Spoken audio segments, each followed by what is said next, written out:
Okay.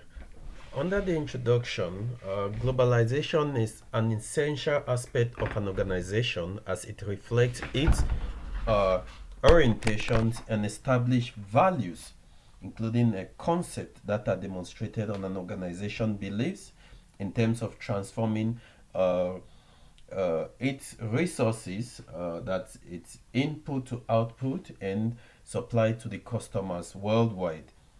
Every organization, including every nation, has been working tirelessly in order to to meet up with customers' demand. As the customers' demand keeps on changing, and you have various competitors that get into the market and uh, come up with better products. So every organization has to work constantly, which include a continuous improvement in order to be able to meet up with the customers' demand and stay within the competitive framework of their marketing sector.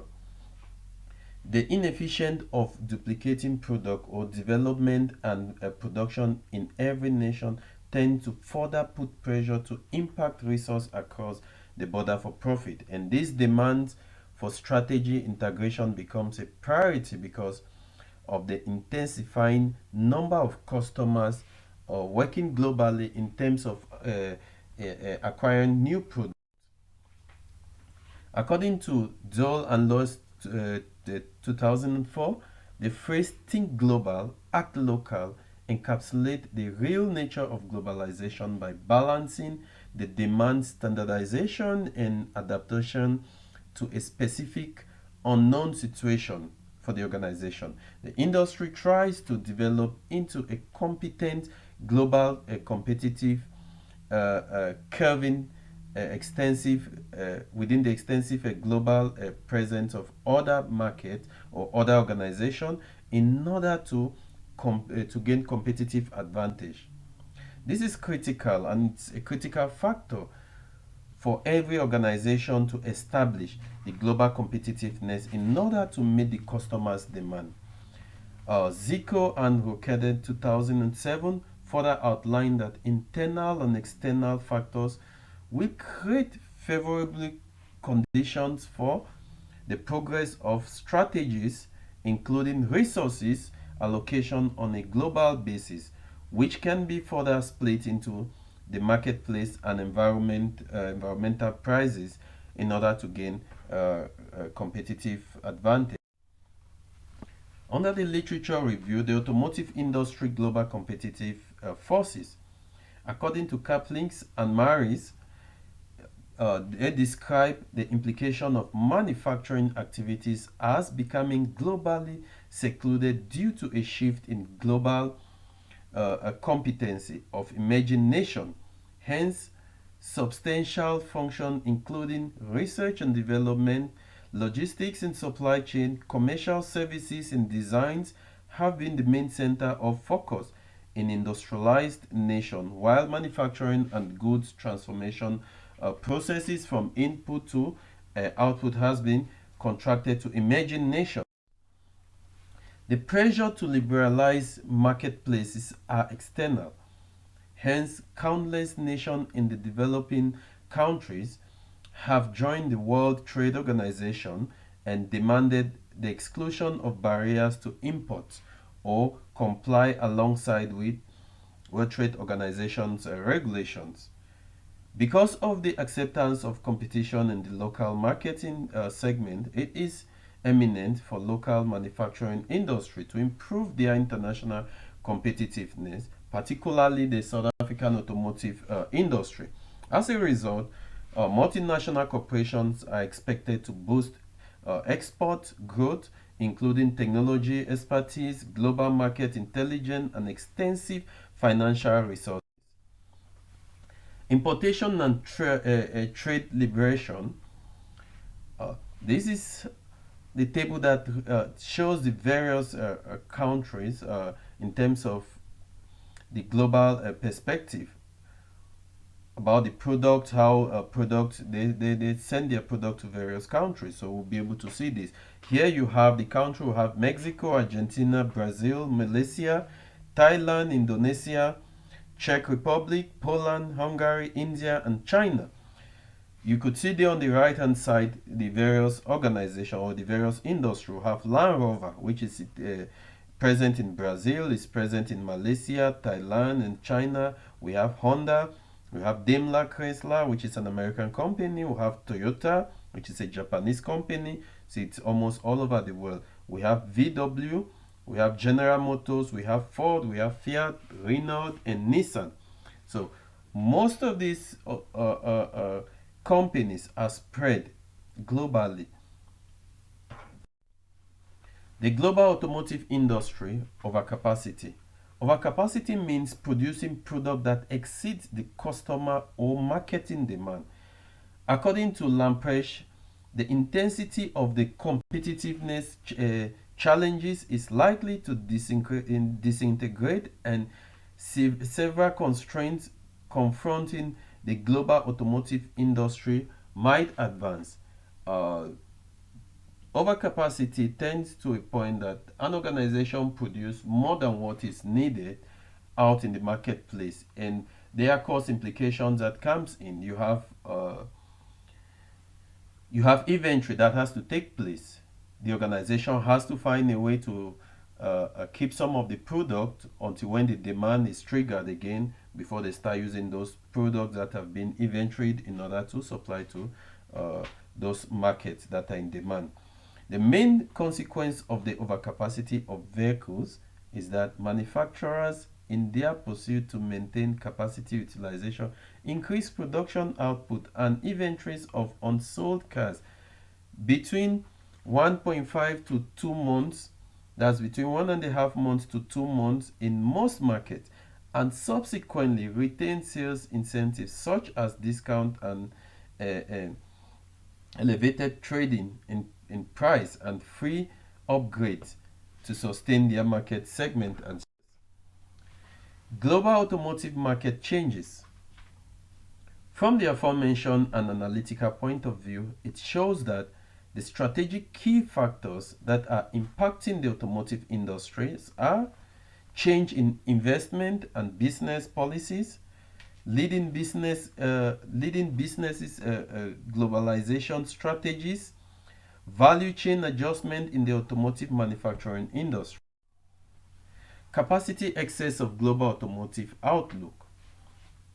Looking at this graph, this figure, it clearly points out the global excess capacity, the total assembled automotive globally, the utilization.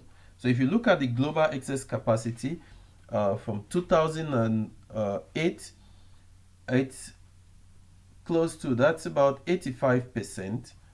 And if you look at 2009, it's about 89 or same 89 or 85%. In 2010, you see that it moves upward a bit above 90%. In 2011, it goes up again, 90, about 95%, right up to 2015, where it's closer to 100%. That's about a 99%. So global utilization at the bottom, you see in 2008 you have a 75%, 2009 67.5%, right up to 2015 where you have 84.00%. The South African automotive sector. The South African automotive sector, it's a very important sector within the country. It is a very critical sector when it comes to economic growth, as it employs a lot of, it gives employment to a lot of people within the country. It helps to contribute to the GDP of the country. The South Africa automotive supply chain, it's also a critical sector, a critical part within the South Africa automotive sector, as product needs to leave the country to go globally to other markets. So it's a very important part within the automotive sector. Research objectives.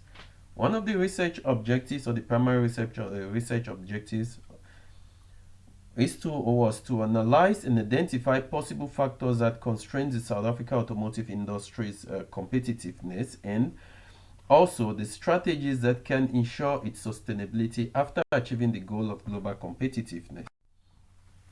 Under the research methodology, the Ishikawa diagram was used as is one of a very important industrial engineering tool that can be used in order to identify problems, to identify some of the constraints or factors that might be causing a system or a process not to work smoothly accordingly. So the Ishikawa diagram was used in order to identify problems and constraints within the South Africa automotive manufacturing industries. So from the aforementioned, it pointed out that from all directions that this diagram was a suitable tool to be used in order to identify these possible factors. And after these possible factors were identified within the South Africa automotive industry, a well-structured questionnaire was developed which was used in order to answer the research questions. This questionnaire was administered to a number of automotive industries within South Africa, and after being administered the data that was collected there, SPSS software was used in order to analyze the data, and the results are illustrated below. So under the results here, you see under the global context performance of South Africa automotive industry, it pointed out within the year of 2007, global vehicle production for the South Africa automotive industry was 73.15%, and this was global. Sorry, this was global production 73.15%, and 2008 70.76%, and 2009 61.7%, right up to 2012, which is 84.14%. In South African production was 0.535% in 2007, and 2012 0.539%. So the share in terms of the global market for South African automotive industry in 2007 was 0.75%, 0.73%, sorry, and right up to 2012, 0.6%. So this shows that South Africa automotive industry is still below what is needed in order to meet up with competitiveness in the automotive industry. Factors affecting competitiveness in South Africa automotive industry. From the analysis and findings of the World Structured Questionnaire and SPSS software analysis, as shown in figure 2 below, it shows that 70.3% of respondents indicated that profitability, and 65.2% research and development are major factors impacting the South African global competitiveness in terms of its automotive industry. The results further indicate a 61.8% of technology, 61.1% flexibility in the value chain, and 58.2% for skills, and 53.1% incentive from the government as other major impacting contributing factors. SA automotive industry competitive factors. This is a figure which shows the various contributing factors of competitiveness. The global context performance of South Africa automotive industries, where factors on the left hand side, which we have our profitability, research and development, skills, incentive, technology, employment, tariffs, and turnover. So you have major factors on the right column. So you see the major factors. Profitability is a major factor. Research and development, which stands at 65.2%. Skills is the other major factors. Incentive and flexibility. Those are major factors that are constraints to the South African automotive industry's global competitiveness. The trade balance of South African automotive industry. Improving export and gaining knowledge of the global automotive industry's trade balance is critical as it helps to underpin any policy attempt of increasing the dependency of importation of the automotive industry. Ikome ETAL 2020, in a separate instance, said despite the significant increase in export of component manufacturing within South Africa, including the automotive components, the automotive industry of South Africa has remained a net user of foreign exchange due to the importation of automotive components. Major components, these include gearbox, engine, and electronics components, are imported to the country. Just a few other components are locally sourced in the domestic market, limiting this industry from exclusive relying on imported tools, sophisticated technology, plant and global design and machineries in order to assemble an automotive vehicle. In conclusion, according to the analysis and result, it is evident that the South African automotive industry is a pillar of economic growth for the country, and due to the global competitive challenges, the industry's economic performance is on a decline due to several or severe pressure from global markets.